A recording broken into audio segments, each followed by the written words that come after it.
meledak. Latar belakang. Apa yang melatar belakangi masuknya Islam ke Nusantara?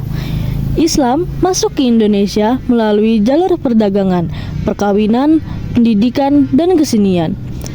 Letak Indonesia yang sangat strategis di jalur perdagangan membuat Indonesia banyak disinggahi para pedagang dunia, termasuk para pedagang Muslim.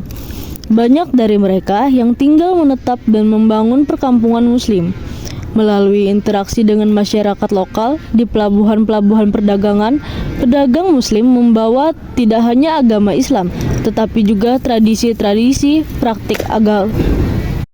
praktik-praktik keagamaan, dan pengetahuan tentang Islam. Tujuan video. Berikut beberapa tujuan pembuatan video tentang perdagangan dan penyebaran Islam di Indonesia. Tujuan utama. Yang pertama, mendidik, memberikan pengetahuan dan pemahaman tentang sejarah perdagangan dan penyebaran Islam di Indonesia. Kedua, meningkatkan kesadaran dan apresiasi terhadap warisan sejarah dan budaya Islam di Indonesia. Tujuan khusus. 1. Memperkenalkan sejarah Islam. Memperkenalkan sejarah Islam di Indonesia, termasuk proses penyebaran dan perkembangannya. 2. Menjelaskan peran perdagangan. Menjelaskan peran perdagangan dalam penyebaran Islam di Indonesia. Ketiga, menampilkan warisan budaya. Menampilkan warisan budaya Islam di Indonesia seperti arsitektur, kesenian, dan adat istiadat. Keempat, meningkatkan rasa bangga. Meningkatkan rasa bangga dan identitas sebagai umat Islam di Indonesia. Pembahasan. Sejarah Islam di Indonesia telah melewati perjalanan yang panjang dan kaya akan pengaruh budaya, sosial, dan politik. Islam diyakini telah masuk di bumi Nusantara ini sejak abad ke-7 Masehi. Islam masuk melalui pantai barat Sumatera, tepatnya di Barus. Penyebaran Islam di Nusantara dilakukan dengan pendekatan damai, adaptif terhadap budaya lokal, serta toleransi terhadap keberagaman. Dengan cara tersebut, Islam berhasil meraih tempat yang kuat di hati masyarakat. Berikut ini adalah salah satu cara penyebaran Islam di Nusantara, yaitu melalui jalur perdagangan. Islam diperkirakan masuk ke Indonesia melalui jalur perdagangan sejak abad ke-7 hingga abad ke-11.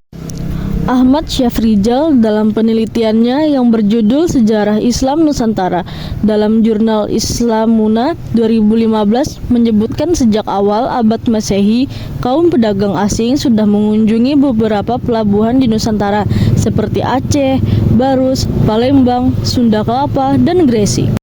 Analisis data. Sejarah mencatat bahwa Islam pertama kali masuk ke Indonesia pada abad ke-7 Masehi. Perdagangan maritim menjadi jalur utama penyebaran agama ini. Pedagang-pedagang Muslim dari berbagai wilayah seperti Gujarat, India, dan Timur Tengah datang ke pelabuhan-pelabuhan Indonesia membawa bersamaan ajaran Islam. Dokumentasi. Di samping ini adalah gambar peta penyebaran Islam di Indonesia beserta keterangannya. Islam masuk ke Indonesia pada abad ke-7, bermula di Aceh Utara dan Malaka, menyebar ke Jawa, Sumatera, dan Kalimantan Barat, lalu menyebar ke pesisir barat Sumatera, dari Jawa ke Kalimantan Selatan, Sulawesi, Maluku. Kesimpulan. Berikut adalah kesimpulan dari perdagangan dan penyebaran Islam di Nusantara. Faktor perdagangan. 1. Peran pedagang. Pedagang dari jalur Timur Tengah, India, dan Cina berperan penting dalam menyebarkan Islam di Nusantara. 2. Jalur perdagangan. Jalur perdagangan laut seperti jalur sutra dan jalur rempah memfasilitasi penyebaran Islam. 3. Pusat perdagangan. Kota-kota pelabuhan seperti Aceh, Malaka, dan Demak menjadi pusat perdagangan dan penyebaran Islam. Faktor penyebaran Islam. 1. Dakwah. Para ulama dan mubalik melakukan dakwah untuk menyebarkan ajaran Islam. 2. Peran tokoh. Tokoh-tokoh seperti Maulana Malik, Sunan Ampel, dan Sultan Agung memainkan peran penting dalam penyebaran Islam. 3. Asimilasi budaya. Islam disebarkan melalui asimilasi budaya seperti pernikahan dan pertukaran budaya. Dampak penyebaran Islam. 1. Pengaruh budaya. Islam mempengaruhi budaya Nusantara seperti arsitektur, kesenian, dan adat istiadat. 2. Pembentukan identitas. Islam membentuk identitas Nusantara sebagai bagian dari umat Islam global. 3. Pengembangan ilmu pengetahuan.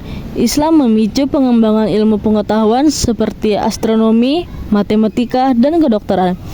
Kesimpulan, penyebaran Islam di Nusantara dipengaruhi oleh faktor perdagangan dan dakwah. Proses penyebaran Islam membentuk identitas Nusantara dan mempengaruhi budaya, ilmu pengetahuan, dan sejarah Nusantara.